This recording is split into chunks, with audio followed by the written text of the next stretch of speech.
Good evening பிரைஸ்லட். Welcome to this video. முன்னாடியே ஒரு வீடியோவில் நான் கோவை எக்ஸ்பிரஸ்லேருந்தே நான் செஞ்சுருக்கிறேன். எனக்கும் கோவை எக்ஸ்பிரஸ்க்கும் நிறைய தொடர்பு இருக்குது. அதில் நான் கற்றுக்கொண்ட பாடங்கள் நிறைய இருக்குது. நான் செய்யக்கூடிய ஊழியங்கள் பாதி ஐடியா அதில் தான் நான் மற்றவங்கள பார்க்குற அவங்களுடைய பிஹேவியர்ஸ் அதுலேருந்து தான் நான் கற்றுக்கொள்கிறேன். பல சேஞ்சஸ் ஸ்கூல்ஸில் அப்படியெல்லாம் வந்து நடந்து வருது. அதில் பார்த்திங்கன்னா இந்த இன்றைக்கும் நான் கோவை எக்ஸ்பிரஸில் தான் நான் வந்தேன்.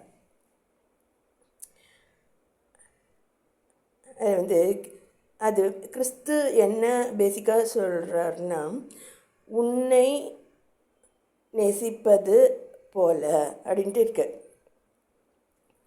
நிறைய பேர் அவங்களே நேசிக்கிறதே கிடையாது. நான் வந்து என் வீட்டு டாய்லெட்டை தான் நான் கழுவ முடியும். அதை தான் நான் சொல்கிறேன்.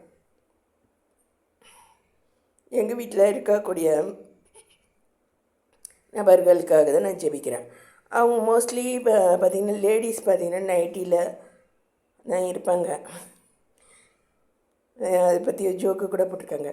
தீபாவளி அன்றைக்கி நைட்டியில் தானே இருக்க போகிறாங்க, எதுக்கு காஸ்ட்லியாக புடவெல்லாம் வாங்குகிறாங்க அப்படின்னு ஒரு நண்பர் கேட்குறாரு. அதுக்கு இன்னொருத்தர் சொல்கிறாரு, அதை உன் வீட்டில் எடுத்துகிட்டு போய் காட்டுறதுக்காக வாங்கியிருக்கான்ட்டு சொல்லி அவரை அலற விடுறாரு. அதுபோல் நைட்டியில் சுற்றுறது காமன் தானே அப்படின்னு நிறைய பேர் நினைக்கிறாங்க. அதில் ஏற்கனவே நிறைய வீடியோஸில் சொன்னது போல் நம்முடைய லைஃபே வந்து சிறிய அளவு காலம்தான். அதில் வந்து நம்ம வந்து தினசரி நல்லா ட்ரெஸ் பண்ணி நாமளே டேக் கேர் பண்ணுறது தான் நம்முடைய லைஃப் நல்லபடியாக நடக்க முடியும். இதை தான் வந்து கிறிஸ்து சொல்லியிருக்காரு. அதாவது நம்ம அதை சரியான லைட்லேயே பார்க்கறதில்ல. எங்கள் வீட்டில் இன்னொரு நபர் இருக்கார். அவர் வந்து என்ன வாழ்க்கை இதுன்ட்டு துணி துவைக்கிற சோப்பு இருக்கையில் அதை எடுத்து மேலே போட்டு கழுவுவாராம். அந்த மாதிரி நபர்கள்லாம் இருக்கிறாங்க. ஸோ நாமே நேசிக்கிறது இல்லை, நாமளே டேக் கேர் பண்ணாத நபர் இன்னொருத்தர் அல்லது லைஃப் பார்ட்னரையோ இல்லை தன்னுடைய பிள்ளைகளையோ எப்படி அவர் டேக் கேர் பண்ணுவார்? அது டேக்கிங் கேருன்றது சாப்பிட்றது, தண்ணி குடிக்கிறது, பாத்ரூம் போகிறது எல்லாமே இருக்குது. தான் தினசரி கற்பனையாக எனக்கு இந்த ட்ரெஸ்ஸு பிடிச்சிருக்கு அல்லது இந்த நகை பிடிச்சிருக்கு, இதை நான் அணிந்து பார்க்குறேன், சந்தோஷமாக இருக்கிறேன் அப்படின்ட்டு நான் நினைக்கிறது. அது எப்படி? எங்கள் ட்ரெயினில் வரேன். என்னோடய சூட்கேஸ் வந்து ட்ரெயின் ஆட்டத்தில் எப்படியோ விழுந்துருச்சுன்னா கூட இருக்கவங்களுக்கு அது கோபம் ஏற்படுத்துது. இது நான் நிறைய இதில் சொல்லியிருக்கேன். அது வந்து ஒரு எரிச்சலின் ஆவி. சொரையல்னு கோபம் வருது நமக்கு. அவங்களுடைய லக்கேஜும் விழுது கீழே. ஸோ அதுக்காகலாம் நான் கோவப்பட முடியுமா? அதுமாரி ஏன் அதுமாரி இருக்குது அப்படின்னா, நம்ம சந்தோஷமாக இருக்கிறது இல்லை.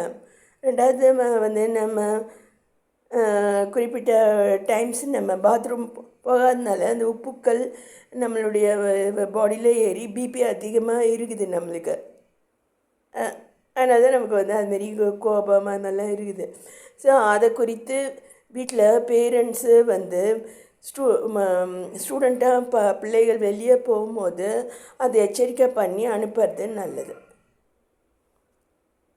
அதை தான் வந்து கிறிஸ்து செஞ்சுருக்காரு. உன்னை நீ நேசிப்பது போல் அப்படின்னா உன்னை நீ நேசிச்சுக்கோ, அப்புறம் வந்து மற்றவங்கள நேசிக்கிறது போல் நடிக்கலாம். இல்லை நடித்து அவங்கள கொல்லறதுக்கும் முயற்சி பண்ணுறோம் நம்மளை அறியாமலே. அதுபோல் நம்ம வீட்டார் மட்டும் நல்லா இருக்கணும், மற்றவங்க நல்லா இருக்கக்கூடாது நம்ம நினைக்கக்கூடாது. பார்ப்பவர் கடவுள். ஸோ யார் என்ன பார்க்கறது, யார் என்ன கேட்குறது, நியாய தீர்ப்புலாம் கிடையாது அப்படின்னு ஒரே கர்த்தரே கிடையாது, உயிர்த்தெழுதல் கிடையாது, அது இதுன்னு சிலர் அவிசுவாசிகளாம் அதுமாரி நினச்சி தன்னைத்தானேவும் நேசிப்பது இல்லை, மற்றவங்களையும் நேசிக்காமல் தானும் செத்து மற்றவங்களையும் சாகடிக்க முயற்சி செய்ய. அதுமாரி நான் சொல்கிறேன், என்னுடைய வீட்டு டாய்லெட்டை தான் நான் க்ளீன் பண்ணுறேன். அதுமாரி இதில் முக்கியமான பாடம்.